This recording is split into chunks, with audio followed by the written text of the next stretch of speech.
Ayan Kung po. tuusin nga, subject ito eh, abutin to ng 3 buwan. Kaya, Muli, sasabihin ko ulit sa inyo na ang aming YouTube channel ay nagbibigay ng informasyon yan. Okay. na meron kayong matutunan.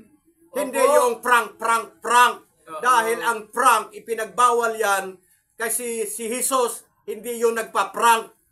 Ano ba yung prank? Prank ka? Sa Tagalog? Hindi, panluloko. Panuloko. Ay, masama po yun. Kung anong iyong itinatanim, yun ang iyong aanihin. Tama?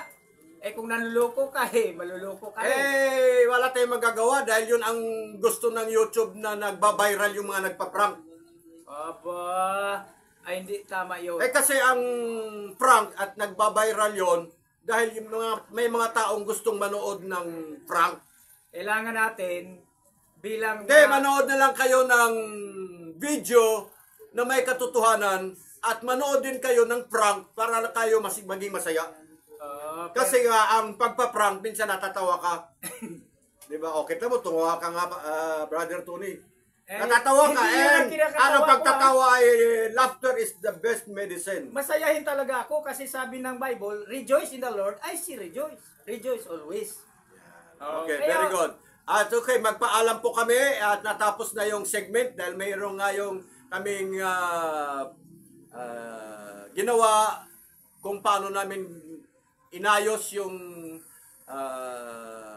dokumento para sa Senado. Opo. At kinuhanan ng video. Opo. Sa pagtawag ng landline. Opo. At may dagdag lang ako, brother. Paalala ko lang sa mga at saka ma-appreciate din yung mga gwardiya doon sa Senate. Mabait sila, binibigyan ako ng tubig, Andito pa nga lagayan, nilalagyan ko ng tubig uli sa bukal. Kasi 2 beses na ako nakarating doon, noong May 16 saka May 20. Nagbibigay sila ng tubig habang ako'y naghihintay. Ako ang inabot ng alas 5 ng hapon. Ako naiwan doon sa daming mga tao noong May 16. Alam mo, Pastor, kasulat sa Biblia, I'm sorry. Alam mo, Brother Tony, sabi nila, sa isang basong tubig, pati ikaw nabigyan, ay malaking biyaya para sa iyo yun. Oo, lalo na, kasi 2 ganito ang binigay sa akin. Talagang ang bait ng mga gwardiya doon. Sana all. And I would like also to inform everyone na hindi lang yung nagpunta doon sa Senado para magpasa ng request for ayuda para papunta sa ibang bansa, sa Canada. But then, tumawag kami sa telephone to follow up. At likewise, kami po ay magpapadala ng email ad sa opisina. Address to those person kung sino yung nakausap. Tama. Yan talaga ang aming mission and vision na how we wish to help. Dahil ang aming YouTube channel ay nagsisimula pa lang. Meron namang ibang established na dahil matagal na silang YouTube channel na sila na yun ay nakakahingi na ng mga second hand na mga damit sa ibang bansa. Opo. At saka nakahingi na rin ng pera para ibigay sa mahihirap. Opo. Kami kasi simula pa lang. Opo, opo. Huwag na tayong mainggit doon. Nainggit ka ba doon? Hindi Brother naman. Tony? Hindi naman. Masama yung mainggit Kasi kung huli man tayo, makahabol din. Oo naman. Huli man at magaling, Makakahabol din. makakahabol din. Kasi... Tapos, ikaw naman mabilis kang maghalakhak sa iyong huling halakhak. Hindi hindi huli. Lagi. Laging nangunguna at laging nasa gitna at bandang huli rin. Laging may masaya at masigla ang mga anak ng Diyos. Okay. So, itong aming ginawa ay nireport namin to sa agency, nireport namin sa mga taong nag-request na para malaman nila na kami ay gumawa ng action. Tama. Ayan. Very good, very good. Ay susunod namin content, ang aming content ay tungkol naman doon sa mga magulang na may sakit na para maiwasan yung cramps, yung pananakit sa binti, yun ang susunod. Tama, okay. Sige, maraming salamat. Ano ba tayo? Huwag niyong kalimutan mag-subscribe kay sa Gases. Edgardo Gases. At maraming salamat sa inyong panonood. At hayaan nyo na manood kayo na may informasyon. Manood din po kayo sa mga prank para kayo tumawa. Dahil, hindi ka pa nga nanood sa prank, tumawa ka na. Hindi yun ang kinakatawa ko. Lagi talaga ako masaya. Okay. Masayahin ako talaga. Hindi masamang manood ng prank. Kasi ang panonood ng prank, is laughter is the best medicine. Pero minsan, makakapagmura ka rin kasi kalukuhan. Di ba? Yun nga.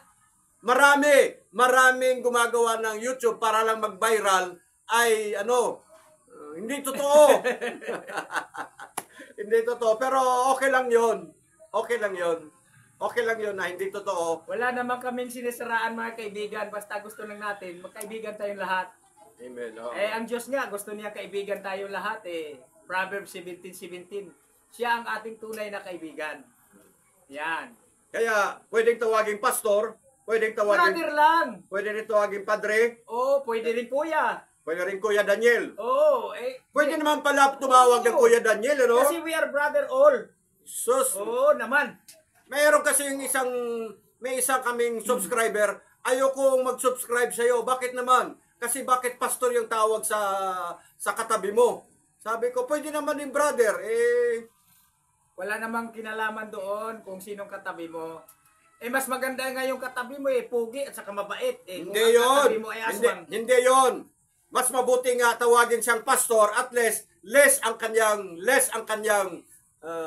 harmless.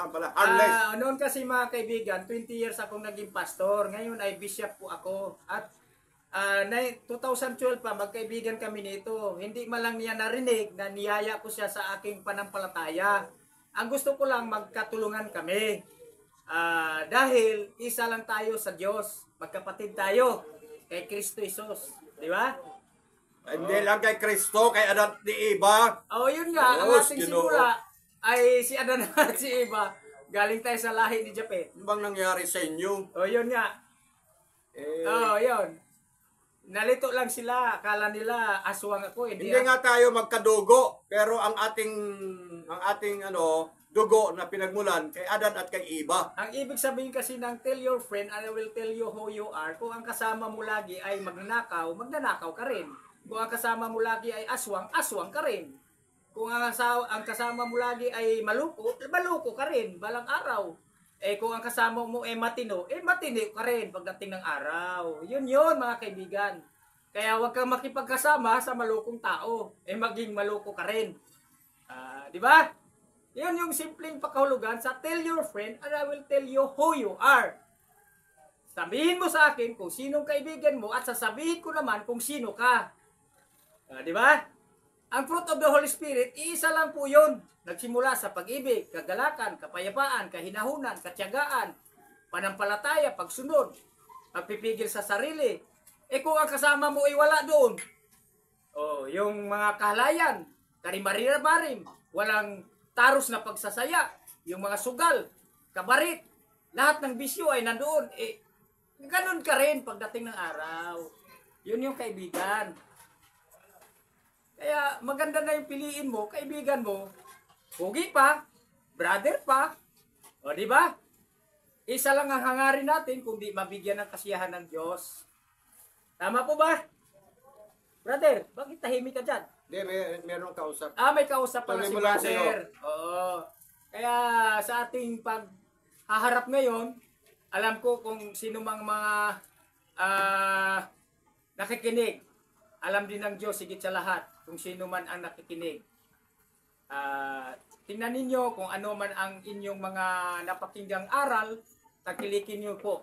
Kung saan man kayo nakinig, kung sino man ang inyong napakinggan, huwag ninyong tagilikin yung mga makakasira sa inyong pagkatao, mapiktuhan yung moral values ninyo, maging immoral po kayo.